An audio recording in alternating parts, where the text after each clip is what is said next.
Do all of this. And I'm going to start by looking right here. This is the area that I decided in the critique was not working.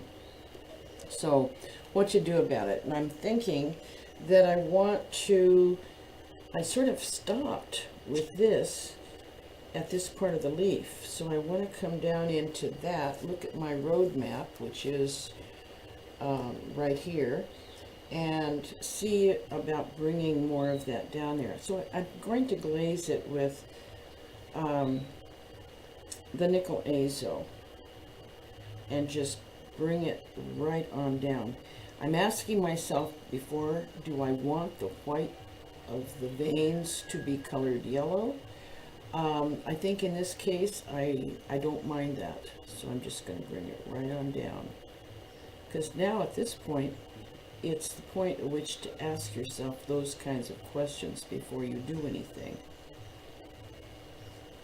And you see that bringing that down has created a little bit of a difference in the painting. And I'm trying to make sure I know where I'm stopping with it. And now I want to come into, I've got to get down into there, into some darks. So I'm going to let that dry just a little bit and then come in with a mix of cobalt blue and a little rose madder genuine, because I think that's what I used right there. If I remember correctly, that was yesterday. Long time ago. Long time ago. So let's see if that's gonna be interesting. Yeah. And I want to come down, looking at my road map again. This is very important.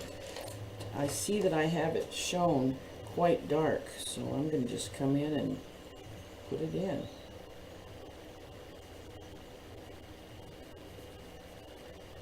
And bring it up.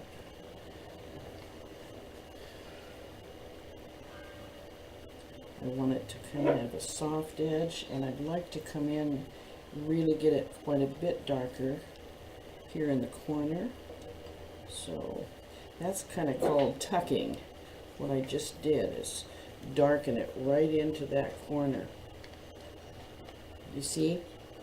So it pushed it, and I'm trying to join it to the rest so it doesn't look like it's disconnected. Does tucking separate things or bring them together? Tucking is what I call putting a darker note in an adjacency. Okay. And it's, so here we've got one leaf, another leaf, and a leaf behind. If I tuck into the leaf behind with something darker, I'm actually pushing it back and pulling these two forward. Okay. And the adjacency idea is, and I've managed to keep these two values, which are very similar, separate, because I have got a white line there. But if I didn't have that white line, I could make this very, very dark, and so it'd be a value step or two darker and really push it back. Okay. So all the time in watercolor and finishing, any time you're painting, you're measuring the adjacencies. What about this leaf next to this one? Do I want, always there's got to be a value change, or they just come together. So you're always measuring that. And that's what I was doing kind of right there by adding that blue in. I'm saying I want to join with this, I want to push it back and make sure it's separate from these other leaves. Does that make sense? Very good, thank you. You're welcome. That's a good question, because that comes up over and over and over. So now I've got that in there, which makes me happier, but not completely happy, because now I've got to deal with a whole lot of cast shadows, and I think I'm going to take those on right now. That's first on my list we talked about. So cast shadows. All right, I've got them marked, and again I have my road map up here, and I can, before I tackle that one, I'm going to tackle right behind it, that leaf. And that leaf, I like it being yellow, I think. I could make it darker, but I don't want to confuse the issue here, so I'm going to keep it yellow, and I'm going to come in with a cast shadow that's fairly dark. So I'm looking at the photo now, and I see that the cast shadow has a hard edge here and soft up here. That's interesting. So how to deal with that? I can get the hard edge by doing a dry wash, but where I'm going to have the soft edge, I need to have it wet. So, okay, let's do it. That tells me that maybe I could add a little bit of the new gamboge. I see it in both places here. What if I'm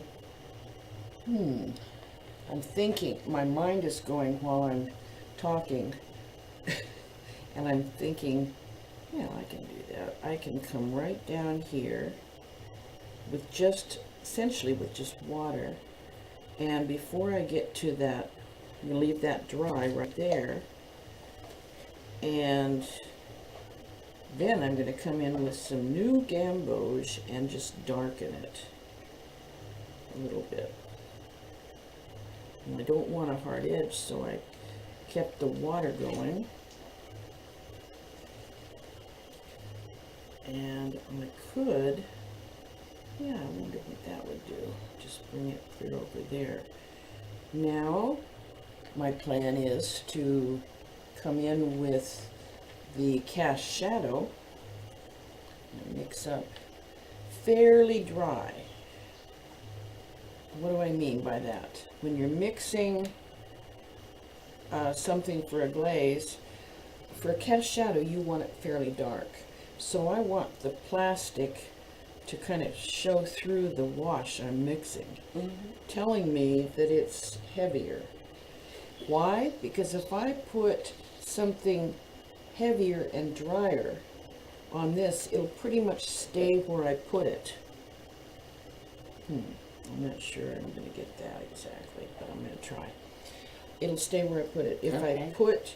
If I put something really watery in here, it's going to move. So I'm counting on that, and I'm going to hope for a nice hard edge right there. And I got it. And then I'm going to move carefully up here. And I'm hoping by glazing carefully that it's just going to soften that edge right up to that point.